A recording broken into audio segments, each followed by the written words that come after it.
Hey guys, what's going on? Welcome to a new edition of the Real Talk with Robert Simmons show. And tonight we have a very interesting topic. We are talking hypnotherapy. And I know the hypnotherapist that I have in the studio tonight is probably going to be mad that I even said it like that because let's be honest, there may or may not be some stigmas about it. But let's not forget, this show is brought to you in part by Total Pain Relief Centers.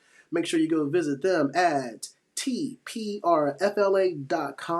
for all your pain relief needs. Again, that is tprfla.com.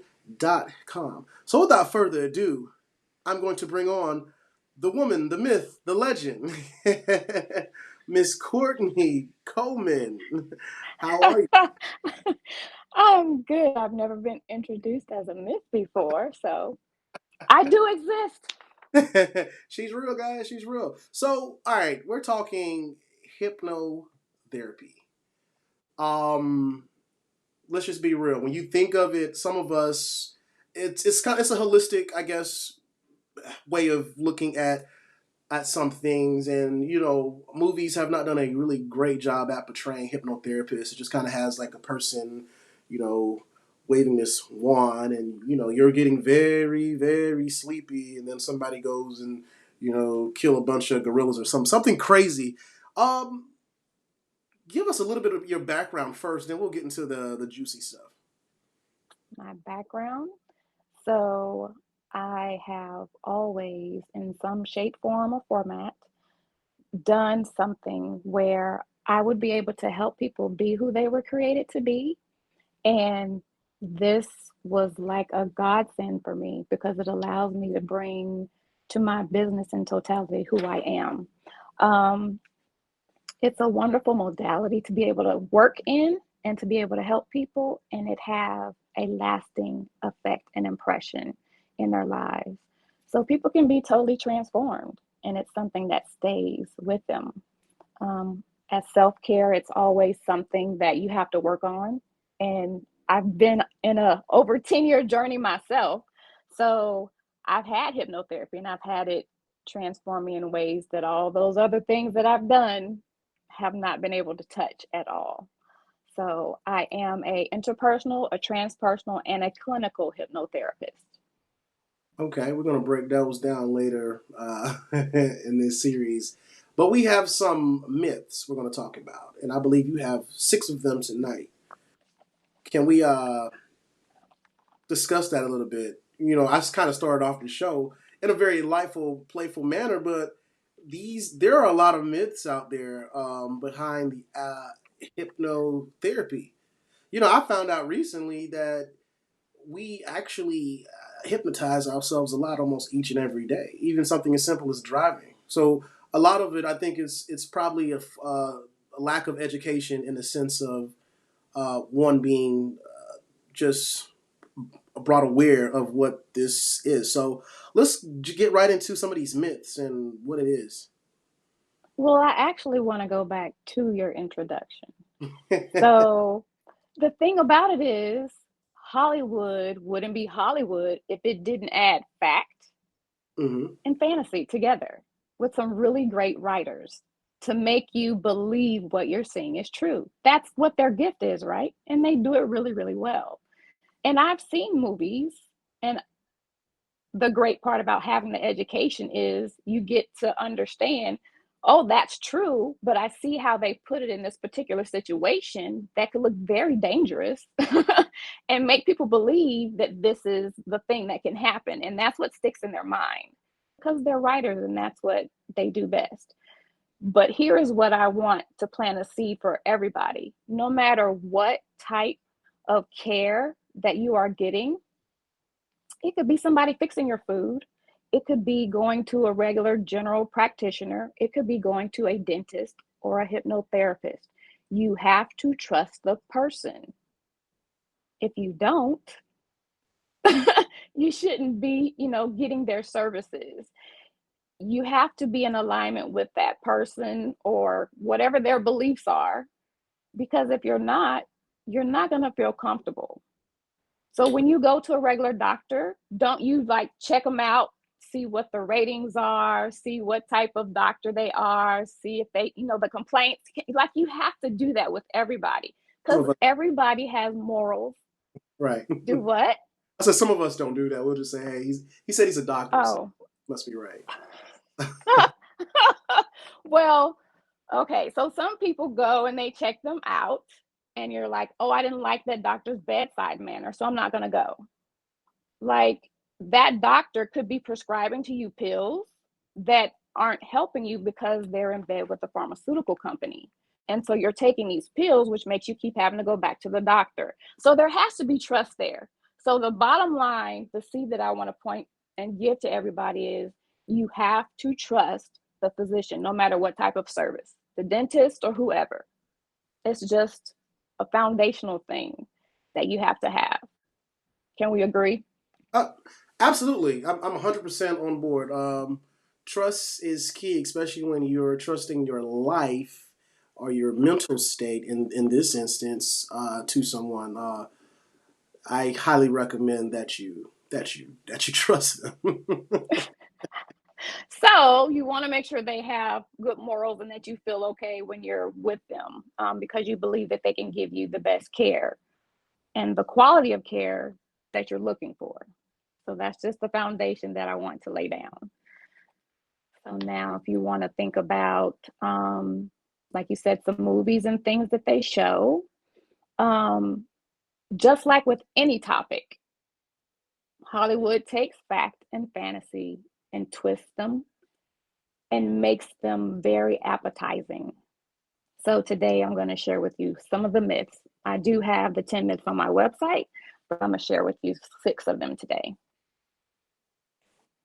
Okay, let's go. All right. Let's see.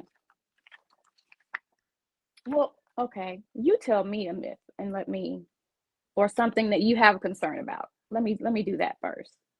I'll be 100% honest with you. I was always trained that hypnotherapy, it was almost like voodoo. I mean, this is stuff Okay. I'm not being educated about it. Like I said, it was more of a you are very asleep with the pocket watch, and I am going to hypnotize you into liking me, or hypnotize you into um, going out and killing whoever I want you to kill. I'm going to just put that in your mind, and you're going to walk up the street and do this crazy, Okay. you know, stuff like that. Okay. Is that a myth? Yes. So, which will allow me to address a lot. So you hit a lot of points. Number 1, you cannot be hypnotized to do anything that is against your morals and that you would not do in your regular wake consciousness. You just won't. Because the area that we're working in is your subconscious. Your subconscious was created to protect you at all costs. Mm-hmm. Total all costs. That's why you blink when you blink, breathe when you breathe, because your subconscious is running those autonomic functions. Like, your body functions are ran out of that part of your brain. So it won't allow you to hold your breath until you die because your subconscious is like, breathe. Something's coming to your eye. We must protect your eye. So blink. That's what it does. So it's not going to let you do something that's against what your morals are. Now, there are people who have diagnosed mental illnesses. That's a totally different thing. Um, but being hypnotized to do something against your will not happen, because you have to be willing to be hypnotized. You Mm-hmm. have to be willing, you have to trust the professional, and you have to follow the instructions given. So at any time you feel like, oh, I don't want to think about this, you can wake up. Now, to your introduction, you said you just learned that you put yourself into hypnosis multiple times a day. Absolutely, positively, every single day, you do go into a state of hypnosis. So let me explain what hypnosis is. It's a change of state. It's that simple. Um, Hypnosis is a change of state with a selective focus And when you sit in front of the TV and you doze off, you change states. It's a trance state. You went into hypnosis. When you open your eyes first thing in the morning, you're in a trance state. You're in a state of hypnosis. On your way to sleep at night, you're in a trance state. This is why we say don't watch TV first thing in the morning or right before you go to bed, because your subconscious is more open to suggestions at that time. Before sleep, So when you wake up. before sleep and right when you wake up. So that's why a lot of times people will do affirmations and things when they first wake up before you hit the ground and get going. It's a great time. When you're going to sleep, it's a great time to do that. So, on the positive side, if you want to um, start receiving good things, that's a place to do that. When you're driving, as you said, it's called driving hypnosis. You're driving on the road. You don't know how you got there. You're in a trance state. Your body was on autopilot and you just got there. You weren't thinking, oh, push the brake, push the gas, put the signal light on. You weren't consciously doing all of that. You got there and you're like, you just got there. You were in a trance. What's the other thing I wanted to mention? Oh, you were saying the whole waving the watch. Mm-hmm. You're just focusing your attention on one thing, and that could be the ceiling, that could be the watch, it could be anything. Thus, it could be you're just focused on the road, down the road, the path, focusing at work on the screen. I mean, I've been at work and I'm on autopilot and I'm just working. And next thing I know, it's 4 hours later. Why? Because I have this selective focus and my attention is right there and everything else disappears. It's a trance state. That's all hypnosis Let is. me ask you this question. Remember on the movie Get Out when she was stirring the little spoon? I don't know. I don't know if you've seen Get Out. I haven't seen it. I don't watch stuff like that. Oh, so it was. She was a hypnotherapist of sorts, and I guess, and she would stir in the little tea cup, and it would just put a person unknowingly into a trance. Obviously, it's Hollywood. Obviously, um, based on what you said prior, that's not exactly how it works. But it's the same concept in the little. You're getting very sleepy concept when it comes to that.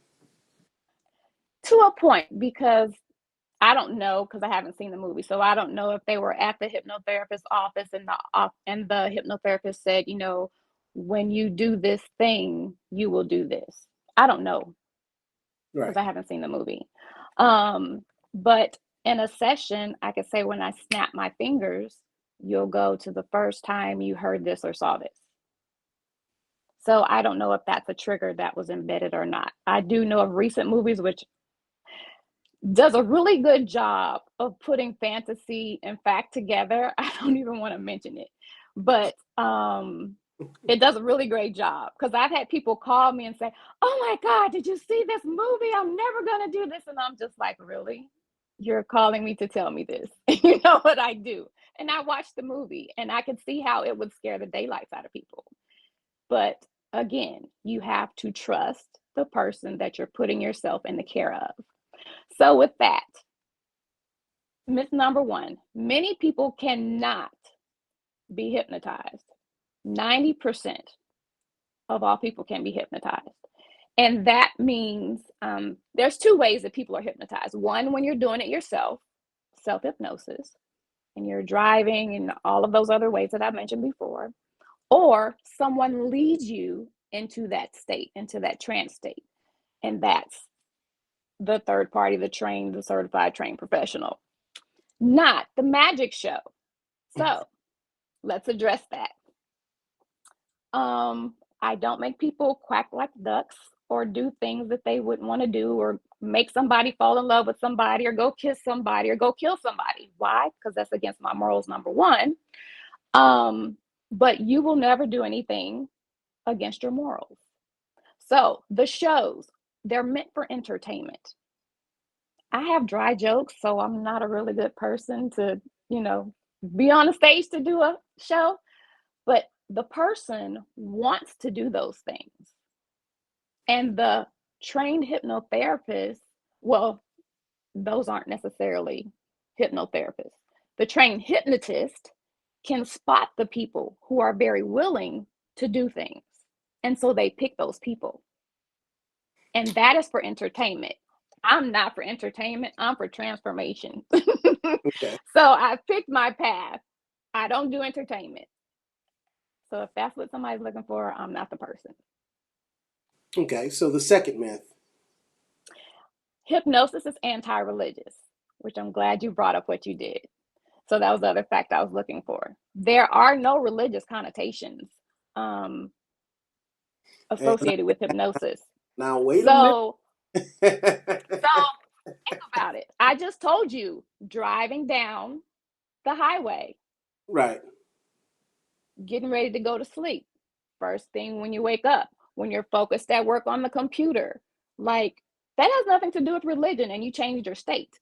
Got you. So the fact, so here we go. The fact that when you go into your prayer closet and you fervently pray until you have this change of state, Mm-hmm. that's a religious thing. You still change a state. So you would consider that hypnosis? That's not hypnosis because no one is saying anything to you and you're not having some transformation addressing a issue that you have. You're not looking for a change. Nobody else is there, but it's a change in your state. Hmm. So I this gotta, has I gotta nothing to ask do the with being, pastors about that one. huh? I gotta ask the pastors about that one. I'm going to say go into your prayer closet. And when you're praying and you start seeing things, and when you start hearing God tell you messages, you've changed your state. Got you. Got you. That's you in your own closet. So that has, hypnotherapy and hypnosis has nothing to do with any religion whatsoever. Okay. So it's not that it's used to, if you have a physician, a certified professional who is of good morals, is not telling you to do things that are not morally sound, which again, you will not do if it's against your morals. Got you. So it's not evil. Okay. So um, Go ahead. no, I was just going to go to the next myth. Mm-hmm. So when in hypnosis, you're out of control. Totally a myth because you can't be hypnotized outside of your will, and you have to want to be hypnotized in order for it to work. You have to follow the instructions in order for it to work. You have to have confidence in the professional. You have to accept the suggestions. If you don't want to do something, you don't have to do it. It's really that simple. Um, you have to be free from fear and the need to be in control. If you are a person who can't like relinquish control, to be like, okay, I'm going to allow my subconscious to come forward and to take me wherever it wants to take me. If you're like, no, I don't want to go there. No, I don't want to do, it's not going to work. No, So that's you're not probably going to that's be out of probably me. control. Are you a control freak, Robert? I don't know. I mean, I guess I would have to go on hypnosis to find out. No, you wouldn't have to go on to find out. Most people know if they're control freaks already. So the next one, hypnosis is brainwashing. It's It's not not. brainwashing. Got you. And that's It's number not. 4, right? That's number 4. Okay. We can't make you do something that you normally wouldn't do. It's it's not, your subconscious won't let you. So number 5, when hypnotized, repressed memories of trauma always emerge. And I think this is one of the things that I know I have seen in people because they're just like, I want to do it, but I'm just scared this thing is going to come up. Here's the thing. You're scared the thing is going to come up, but you're thinking about this thing every day. This thing is popping up and triggering you multiple times a week. It's already in your conscious mind. You're never going to revivify an event. The person can't hurt you again. They can't do whatever they did to you. It will never happen again. You can observe it because that's what you're doing, but you will never relive it. Will you feel emotions? Yes. You can also not feel everything because that's your choice. But trauma doesn't always just come in and take over. And being a trained professional, we know how to handle situations when emotions get strong. That's our job. But in order for people to have the transformation that they're looking for in some areas, you have to go deal with some things, and everything isn't cheery and fun. But we're there to help guide you through and to get what you need to get so you can have the transformation that you desire. Brings me to number 6. A person can be made to do anything or say anything that's under the hypnotist's control. They could be made to commit a crime or go against their morals and principles. No.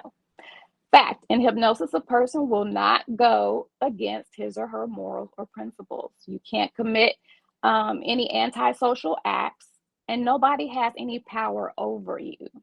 Nobody. Wow. This is all incredible. These are all amazing facts. You guys can visit Kourtney at www.kourtneycoleman.com. And thank you so much for these 6 facts. We got to keep you in rotation and coming on because this is a very, very interesting. So the next time we'll talk about how helpful it can be in the trauma and things like that it can. Because I know a lot of people want to know. Some people, I've seen people get hypnotherapy. You know, they were able to stop smoking. I've seen people with certain types of addictions. They were able to get it and stop those things. So next time we'll dig deeper into that. Guys, this was brought to you by Total Pain Relief Centers. We thank you very, very much for your support. And thank you so much, Kourtney. We appreciate you. Thank you for having me. All right. Be blessed.